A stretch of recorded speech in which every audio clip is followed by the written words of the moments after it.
And up here we have Dr. Frank Jackel as a co-founder and managing director of Metalshub. It's a fintech company providing a digital solution for trading ferroalloys and specialty metals. Prior to creating Metalshub, he was a global head of marketing and sales for CMOC Niobium and head of sales for Ferroalloys at Anglo American. Welcome. Well, thanks a lot. Right, digitalization, the future of metals trading. I mean, when I look around in this room, to be honest, it's not entirely full, which also kind of shows that this topic of digitization is not yet something which is fully embraced by the industry. And sorry if I'm a bit provocative there, it's quite normal because actually B2B business in general is a bit lagging behind when it comes to what we as consumers have already fully adopted. Before we get into the presentation, I get one thing out of the way, which is actually introducing Metalshub. Because most of the presentations, they talk a lot about their own company and a lot less about what the topic is about. But at least I want to say a couple of things about Metalshub. We're very young.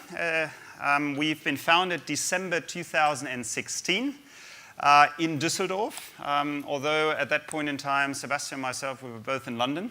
So we moved out of London back to Düsseldorf, our home nation very much. We started the software development for this platform that we developed in March 2017. December 2017, we went to the market with the platform and concluded the first trade. And from there on, it was very much picking up so that we had the ability to actually launch a Series Seed in August where we raised 3 million euros of venture capital for our company. Well, we're now in November 2018. We've got over 250 companies already registered on Metalshub. Over 800 negotiations have happened there in the space of metals and ferroalloys, and over $16 million of cumulated transaction volumes. We've got a run rate at the moment of about $40 million per annum. So for a startup which is only 11 months old, with a product in the market, I think that's for us at least, a very impressive record now. But look, I don't want to bore you with what Metalshub can do. We've got a stand outside there, so if anybody wants to have a demo, see what we can do for you, please talk to us. We can show you a bit more how it works. Digitization. I call it the unstoppable megatrend, and if you look at all the other publications, I mean, we had even this morning here McKinsey, they call it the inevitable transformation, the digitization megatrend. KPMG says it's inevitable. And Booz & Company, already in 2011, they said every company in every industry will be dramatically affected by it. And it doesn't stop in front of the commodity industry. Even the FT, the Financial Times, they say commodity trading enters the age of digitization as well. Something that we have as consumers already adopted. So just a quick question here. Who has used an electronic boarding card to enter the flight instead of a printed out boarding card? Quite a few, see? You do it. I mean, everybody uses the phone now. I had even somebody yesterday, he didn't give me a business card anymore, a physical one. He came with a phone and said, just scan my business card. And I did that, and it was very efficient. This is actually how it works. I didn't need to actually take the business card at home, write it down, put it into our CRM tool, etc. I have it right in there, just with one electronic click. That's what digitalization is about. Let's get the basics right, because many people confuse always these words. Digitization, digitalization, and digital transformation. People use them whatever comes to their mind. So what is the difference? Digitization is actually the process of changing from an analog medium to like a physical form to a digital form. So it's your boarding card. your boarding pass, it used to be a printout version. Now it's actually on your phone. You just scan it. That's digitization. Other examples, I mean, the very earliest form of digitization was email. Before that, you sent documents around. Now you send an email. That's a form of digitalization. But that's different to digitalization. Digitalization is actually making use of those technologies to change your business model. To think about how you can make money or additional revenues, value, by using those digital technologies. That's digitalization. And the digital transformation is ultimately the effect, the overall societal effect of the digitalization on your company or even society. Yeah, I think it's very important to understand that just by digitizing something, you haven't gone through the digitalization. Digitalization means that you actually actively think about how you can pursue value opportunities from digitizing. As I said, we as consumers, and this is a very complicated slide, apologies for that. I have a background as a BCG consultant, so usually my slides are very full of numbers and everything, so I'll try to keep it at a minimum here. But on the left-hand side, what do we see here? In the past, companies were actually the ones that were leaders of technology and innovation. Nowadays, it's the consumers. Yeah? People with their phones, smartphones. I remember when I started my job at BCG, I was one of the first ones in my people from university that had a, what was it called, a BlackBerry. Now, people in some companies still have BlackBerries, while every consumer has the latest iPhone. This is how the dynamics change. Consumers are the drivers of innovation now, not anymore companies. Of course, companies provide these innovations, but the old economy is not a driver of innovation anymore. However, it's changing, and people are adapting to it. So what we see on the left-hand side is very much that in 2000, laser doesn't work, doesn't matter. So digitizing at its worst. What we see here is consumers, so B2B sales, which means transaction in a digital way between two companies. In 2013, 60% of companies didn't do anything like that. They did all their transactions in the very traditional way, phone, paper, sending it back and forth, etc.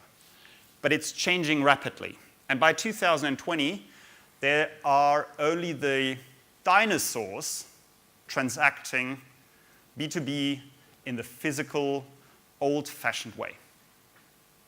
And that's where we as an industry, ferroalloy industry, need to understand also, what does it mean for us? Do we want to be the dinosaurs that are belonging to the 25% here and still transacting phone, fax even? I remember when I started at Anglo-American, I got a fax or I was supposed to get a fax, and the customer called me up and said, Frank, you need to confirm the purchase order. And I said, I never received anything from you. And he said, yeah, but I've sent you a fax. I said, I don't even know whether we have a fax machine here in this company. Yeah? So that's the state a bit where the industry was. Now we're moving more and more towards digital. And if you look at Amazon, for instance, Amazon Business, I'm not talking here about the Amazon that we all know for Christmas shopping and whatsoever. This is Amazon B2B Business. They started in 2016, and they did $1 billion of revenues in their first year. In 2018, they tenfold that, $10 billion. And their projection for 2021 is $25 billion of revenues, B2B business over Amazon. And can you imagine, in some countries, Amazon is already today one of the 5th largest steel trader. That's Amazon Business. The same for Alibaba. If you look for ferrochrome or any kind of ferroalloy, you'll find it on Alibaba. Of course, there's a problem with those I'd say, wide platforms like Amazon Business, because they're not really specialized for what you do. You can buy anything on it. You can buy pens, you can buy paper, you can buy all sorts of things there, but it's not actually, if you are in one business like Ferroalloys, it's not really suitable for you, for your needs. Yeah? But why do we see this coming through? Why do companies actively embrace digitalization? Number one, lower costs. We've got a higher efficiency over the entire sales or purchasing process. And with that, we have much lower process costs. Number two is we have lower customer acquisition costs as well. Because if you can sell through a platform, you have immediately access to, I don't know, X hundred of customers that you in the past had to visit and so on. So that's the cost perspective. That's why companies are moving towards digitalization. The other thing is, of course, and that's far more powerful, better analytics and compliance. You've got transparent data. You've got more business data. You don't have them stored somewhere in a folder physically or in your folder on the computer even. You have got access to business analytics. And with all the data, there's also predictive analytics possible in the future. So thinking of artificial intelligence, etc., those things. And number three is you've got an increased business attractiveness. Your business is perceived as being more modern. And the colleagues from McKinsey this morning, I mean, they were talking about digitalization, but they also said the future is also about war for talent. If you want to recruit talented people into your company, do you want to present to them a sales or a purchasing process which is on the phone where you need to type in something into Excel? Or do you want to actually present your company in a way that you are modern, that you embrace actually modern technologies? Because that's what young people, and I look at my three daughters, they are naturals with those smartphones, tablets, etc. And this is something that you need to do as a company as well in order to attract young people. BCG said the digitalization will drive successful deliveries models in the future. So this is actually why we are saying it's the future of metals trading as well. Now, looking at metals trading and ferroalloys trading, and I know this slide is a bit complicated again, but what are your opportunities? And again, this morning there was a presentation already how companies try to drive digitalization. But what can you do when it comes to sales, to trading, to purchasing?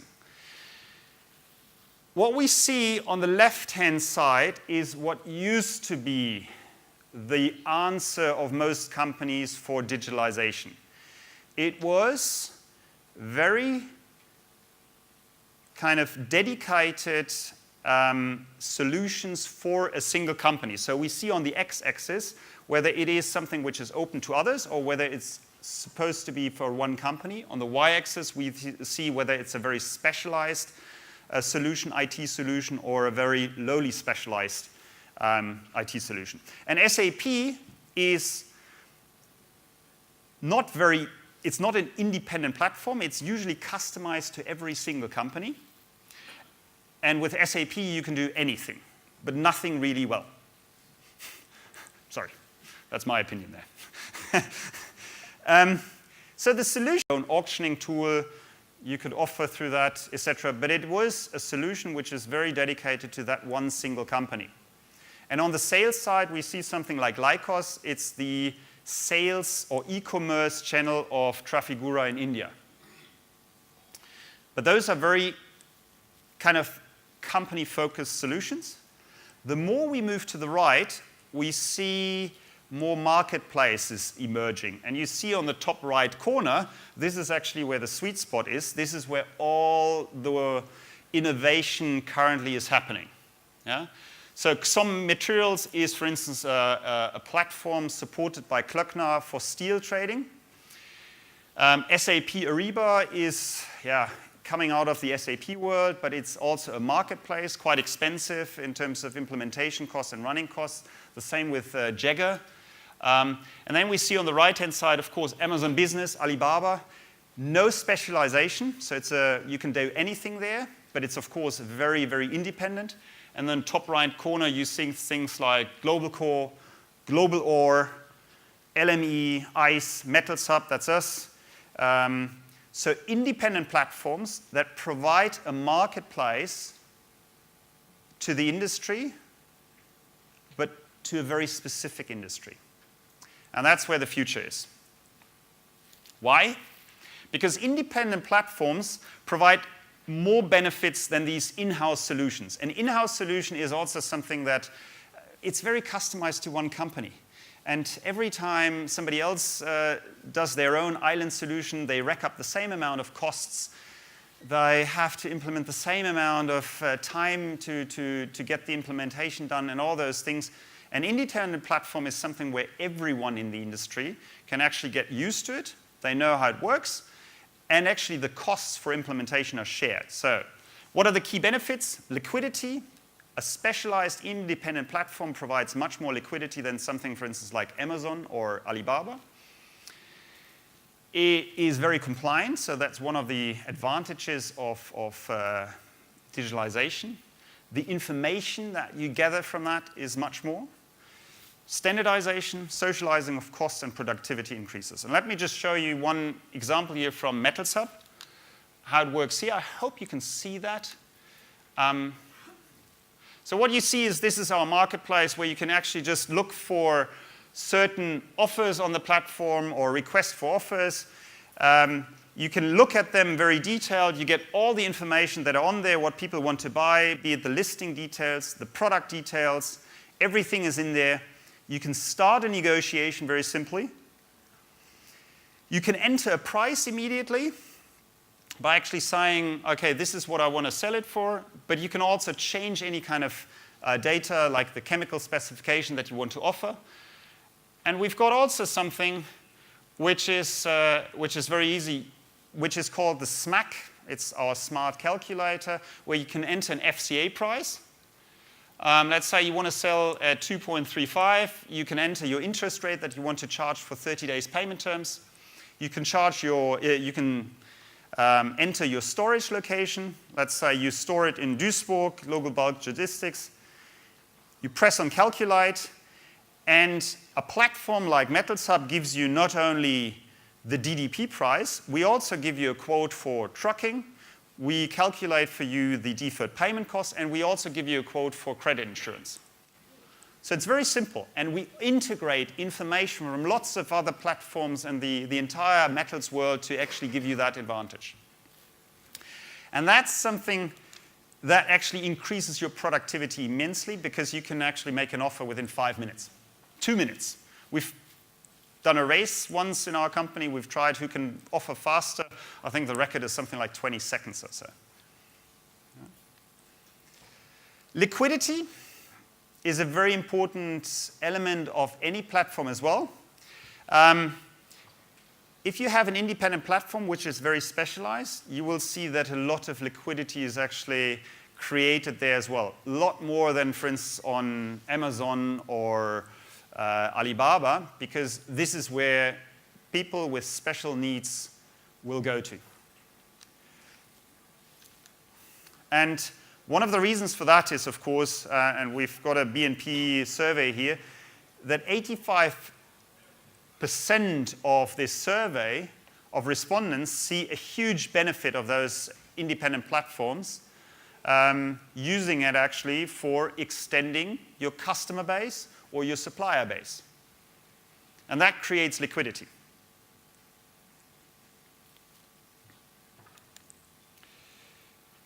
Another big advantage is information. As I said already on this when we demonstrated what it looks like, information is everything these days. What we've integrated on Metalshub is, for instance, a digital credit insurance for the ferroalloys industry. And this is, by the way, now for the first time that we are leading as a ferroalloys industry, the commodity industry. No other platform, not the oil industry, not the agricultural industry, nobody has something like that, like a feature where you can check online while you're offering whether the customer that you want to sell to is credit insurable.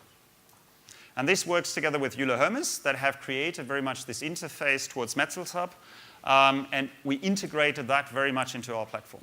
So information is key, and you have access to information much quicker, much more, I'd say, independent information and objective information than actually trying to phone around or reading the internet. So just to conclude everything, I think digitalization is one of the great movements of our time. That's actually what HSBC said. And there are, of course, companies that are going to be forced to adapt to this new world. But I think if your company, if you want to lead actually innovation, you need to actively think about what can digitalization do for you. I think that's very important for us as an industry. What's the downside of it? Well, I guess, as I said, the downside is that we are perceived as an industry which is not really adaptable to change, etc. But also there will be external companies, players entering into that market because they see a huge opportunity from the inefficiencies that we see in our markets. So, that's very much what I wanted to just bring across today. Get in touch with us, but I'm very open for questions as well. So if anybody would like to ask a couple of questions, how we do it, or what we can do for you, or what you have thought about in terms of digitalization in your company already. So very much open for questions.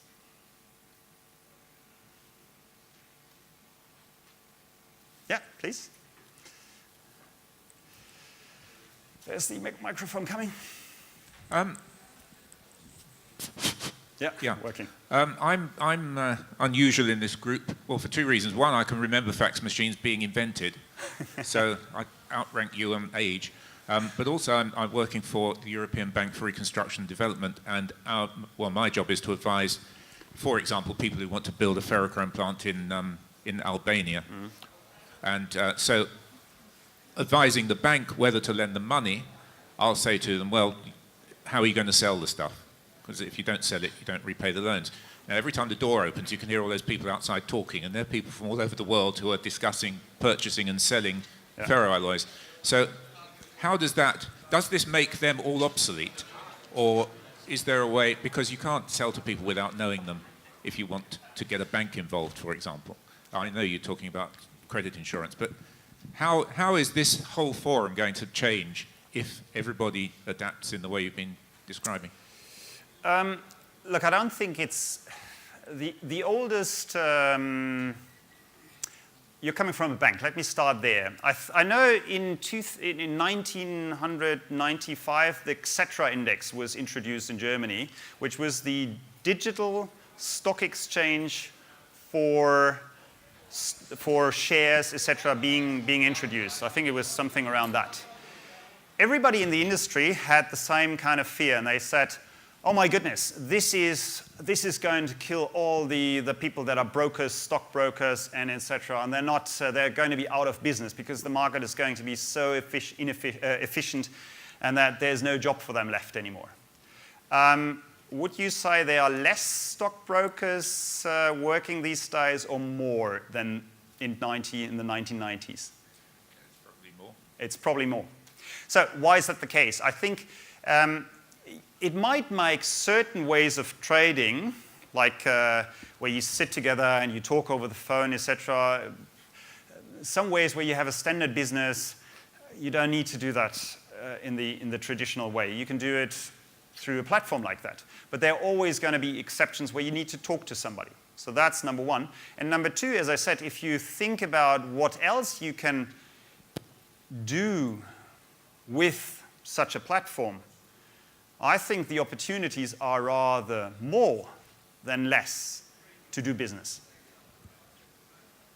I hope that answered your question. Sort of, yeah. Sort of. Otherwise, happy to have a more in-depth discussion about it. Yeah? Other questions? Have I shocked everyone here in this room?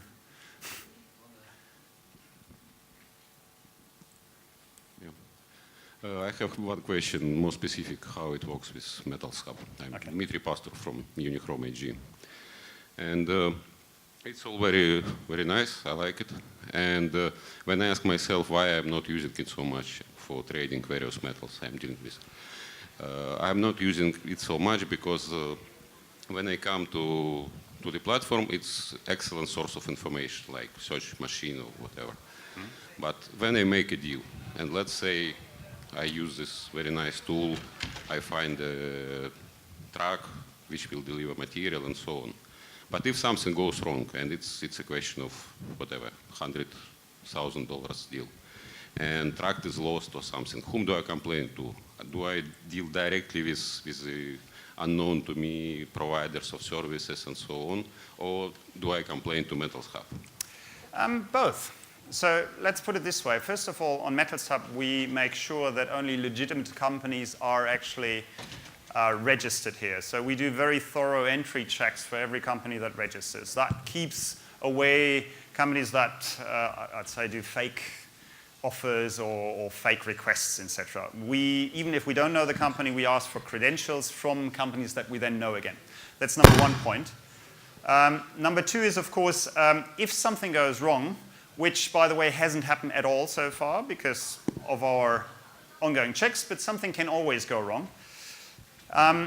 We've got the same mechanisms as you have at the moment. And to be honest, we have even more mechanisms because we provide on the platform neutral terms and conditions. So people can actually transact between each other on neutral terms where the role of every, be it the seller or the buyer, is clearly defined and it's not very vague. And number two is, of course, when we get involved, for instance, in the trucking, etc., then we have an obligation to get the delivery done. Yeah, so that's where we are also liable for anyone who trades over Metalshub and uses our services, such as credit insurance or logistics, that we make sure the material actually arrives on time at the destination. But of course, if you, for instance, you are a buyer, you receive the wrong quality, what do you do nowadays? Well, you complain about it to the seller and say, look, I mean, this is the wrong quality, I want to send it back. You can only do that if you have the terms and conditions that support that. That's why we encourage everyone on Metalshub, use the neutral terms and conditions. That's very clearly defined what is possible and how we can then regulate refunds, etc. on that case. But ultimately, it's the same mechanisms that are there today. And one more question is, it's also, you by, having this platform works, you have a lot of data which you will collect from people, and it's now a hot topic, in IT industry. So how do you make sure that you protect all this confidential data and it will not be leaked somehow or whatever? A very good question. We get this asked, as you can imagine, all of the time. So number one is we've got our own IT development team. That's very important. We haven't outsourced anything to other countries offshored. We have in-house developers that are taking care of cybersecurity, that are taking care of the appropriate protection of the platform, etc. And of course, everyone who registers is also registering with password protected with their own data. So that's number one. Number two, we host our servers in Germany.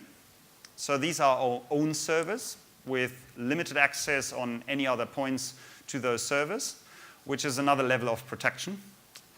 And of course, number three is when it comes to any kind of sensitive data, like bank account, bank details, etc., that's something that we don't even store. But of course, we need to work constantly on improving our security as well. But that's the same problem that you have with any bank. That's the problem that you have even with email. If you are sending emails around, unencrypted emails, that's the worst source that's the biggest risk of actually fraud or finding out your data. So whoever still sends emails around, that's a good way of actually getting your data leaked to anybody else.